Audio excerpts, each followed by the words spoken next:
ሰላም እንዴት ናችሁ? ውድ የማን ዩናይትድ ኢትዮ ፋንስ ተከታታዮች እንደምን አመሻችሁ።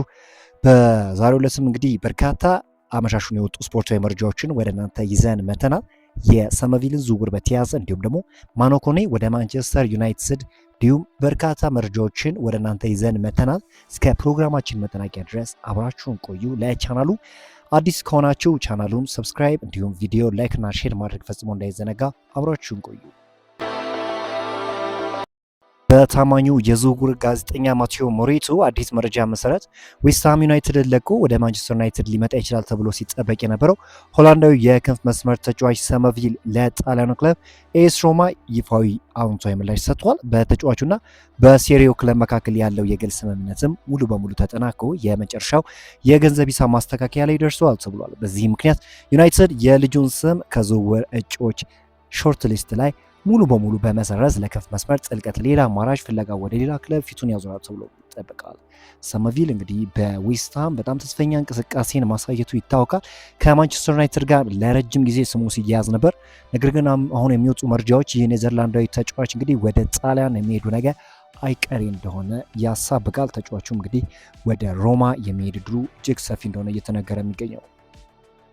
በመቀጠልም እንግዲህ የማኖኮኔ ዝውውር በተመለከተ አመሻሹን በርካታ የመገናኛ ብዙሃኖች መረጃ እየወጡ ይገኛሉ። ከጣሊያን ታማኝ የስፖርት ጋዜጠኛ የሆነው ኮሪዮ ዴሎ ስፖርትስ ባወጣው ትኩስ መረጃ መሰረት ማንቸስተር ዩናይትድ የሮማውን የመሃል ሜዳ ኮከብ ማኖኮኔ ለማስፈረም በግንባር ቀደምነት እየመራ ይገኛል ተብሏል። ጋዜጠኞቹ ለፈረንሳዊ አማካኝ የ47 ሚሊዮን ፓውንድ ይፋዊ የዝውውር ጥያቄ ለማቅረብ ተዘጋጅቷል። መደበኛና መጀመሪያ ጥያቄን ነገ ጠዋት መጀመሪያ ላይ ለሮማ ሊቀርብ እንደሚችልም ተገልጿል። ማይክል ካሪክ እንግዲህ የመሃል ክፍሉን በታላቅ ጥራት መገንባቱን ቀጥሏል። ማኖኮኔ በአካል ብቃቱ ጠንካራ፣ ኳስን በጥሩ ሁኔታ እየገፋ ወደፊት ማድረስ የሚችል ቦል ኬሪየር እና በመሃል ሜዳ ላይ ጥልቅ ጉልበት የሚሰጥ ተጫዋች ነው። በክረምቱ እንግዲህ ቀድመው የተረጋገጡት የአንድሪ ሳንቶስ እና የዩሪ ቶሎማን ዝውውሮች ላይ የኮኔን ዝውውር መደመር ለዩናይትድ እጅግ ተለዋዋጭና በአውሮፓ የሚፈራ የመሃል ክፍል ጥምረት ይፈጥራል ተብሎም ይጠበቃል። አስተያየታችሁን አስቀምጡት። እንግዲህ ማኖኮኔ በ47 ሚሊዮን ፓውንድ ማምጣቱ ለዩናይትድ ተገቢ ሂሳብ ነው ወይ ብላችሁ ታስባላችሁ?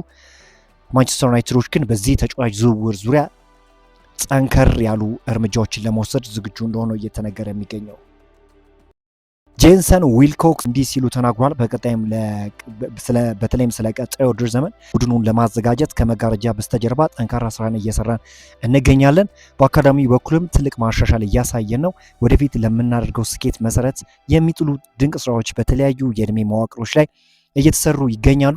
ከ21 እና 18 ዓመት በታች ቡድኖች 4 ተጫዋቾችን ወደ መጀመሪያው ቡድን ማሳደግ መቻላችን የኤፍኤ ወጣቶች ዋንጫዎችን ጨምሮ የበርካታ ሀገራዊ ውድድሮችን ፍጻሜ ላይ መድረሳችን መላው አካዳሚ ሰራተኞች ሊኮሩበት የሚገባ ስራ እንዲሆን አስችሎታል ብለዋል።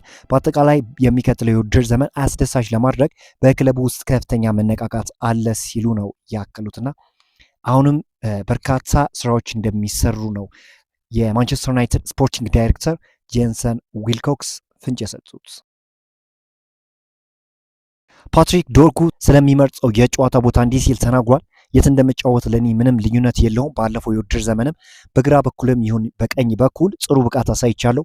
አሰልጣኙ እኔን ማጫወት ተገቢ ነው ብሎ በሚያስብበት ቦታ ሁሉ የተቻለኝን ጥረት አደርጋለሁ። እኔም ሁልጊዜ ለቡድኑ 100% አቅሜን እሰጣለሁ ሲል ነው የተናገረውና ፓትሪክ ዶርጉ የዴንማርካዊ ተጫዋች በማንቸስተር ዩናይትድ በተለይም በማይክል ካሪክ ስር እያሳየ ያለው እንቅስቃሴ በተለይም ፍሪደም ተሰጥቶታል በማይክል ካሪክ ጊዜ። ያም ነው እንግዲህ ተጫዋቹ በሚገባ አቅሙን እንዲያሳይ እየረዳው የሚገኘው።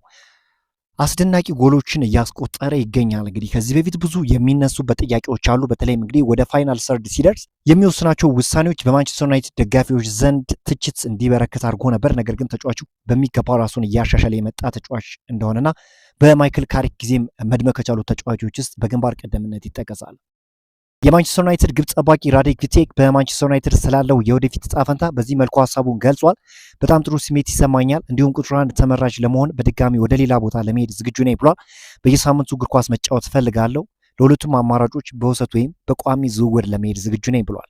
በጠረጴዛ ላይ በርካታ ጥያቄዎች አሉ፣ በቅርቡ አንድ ነገር እንደሚወሰን ተስፋ አድርጋለሁ ብሏልና ራዴክ ቪቴክ በተደጋጋሚ ሁለተኛ ግብ ጠባቂ መሆን እንደማይፈልግና የመጀመሪያ ግብ ጠባቂ መሆን እንደሚፈልግ ፍንጭ ሰጥቶ ነበርና ከማንቸስተር ዩናይትድ መልቀቅ ደግሞ ለዚህ መፍትሄ ነው ብሎ ያምናልና ይህ ተጫዋች እንግዲህ ከማንቸስተር ዩናይትድ የመልቀቁ ጉዳይ የማይቀር እንደሆነ እየተነገረ የሚገኘው የቀድሞ የማንቸስተር ዩናይትድ ተጫዋች የሆነው አሊያንድሮ ገርናቾ የአርጀንቲና ተጫዋች እንግዲህ ወደ ሮማ የመሄድ ፍላጎት እንዳለውና ህይወቱን በአዲስ እንግዲህ በጣሊያን የመጀመር ሀሳብ እንዳለው ነው እየተነገረ የሚገኘው። በቼልሲ ቤት በሚገባ ራሱን እያሳየ እንዳልሆነ ይታወቃል። ስለዚህ ተጫዋቹ ከቼልሲ ለቆ ወደ ጣሊያኑ ክለብ ሮማ የመሄድ እድሉም ሰፊ እንደሆነ ነው እየተገለጸ የሚገኘው። እስካሁን ድረስ በርካታ ፈላጊ ክለቦች እንዳሉ ደግሞ የሚታወቅ ጉዳይ ነው። የማንቸስተር ዩናይትድ ተጫዋች የሆነው ሊዛንድሮ ማርቲኔዝ በተከታታይ 2 የዓለም ዋንጫዎች በማሸነፍ በታሪክ የመጀመሪያ ማንቸስተር ዩናይትድ ተጫዋች ሊሆን የሚችልበት እድል አለ። በዛሬው ዕለት እንግዲህ እንደሚታወቀው የአርጀንቲና ብሔራዊ ቡድን እንግዲህ የስፔን ብሔራዊ ቡድን የሚገጥም ይሆናል። እንደ ድል ብሎ እንግዲህ አርጀንቲናዎች ማሸነፍ የሚችሉ ከሆነ በታሪክ ለመጀመሪያ ጊዜ በተደጋጋሚ 2 የዓለም ዋንጫን ማሳካት የቻለ የማንቸስተር ዩናይትድ ተጫዋች ይሆናል ተብሎ ይጠበቃል። በአርጀንቲና ብሔራዊ ቡድን እንግዲህ በአርጀንቲና ብሔራዊ ቡድን ድንቅ ብቃት እያሳየ እንዳለ እና በቋሚ አሰላለፍ ውስጥም ከጨዋታ እየተሰለፈ እንደሆነ ይታወቃልና ይህ ተጫዋች በዛሬ ዕለትስ ምን ይፈጥራል የሚለው የብዙዎች ጥያቄ ነው። በመቀጠልም እንግዲህ ዋይኔ ሩኒ የሰጠውን አስተያየት ወደ እናንተ ላደርሳችሁ።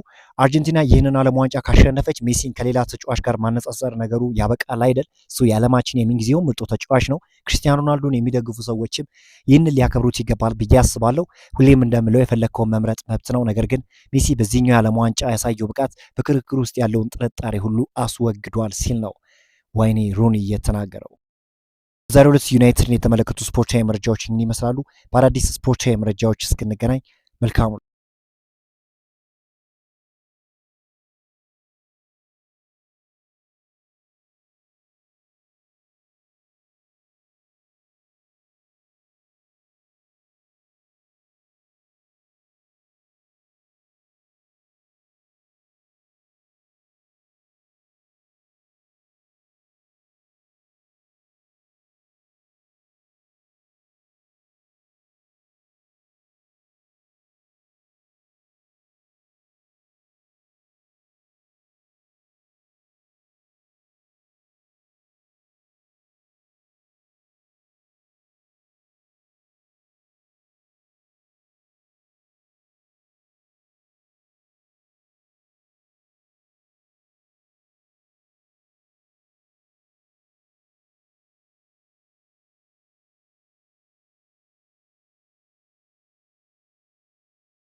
ሰምኛው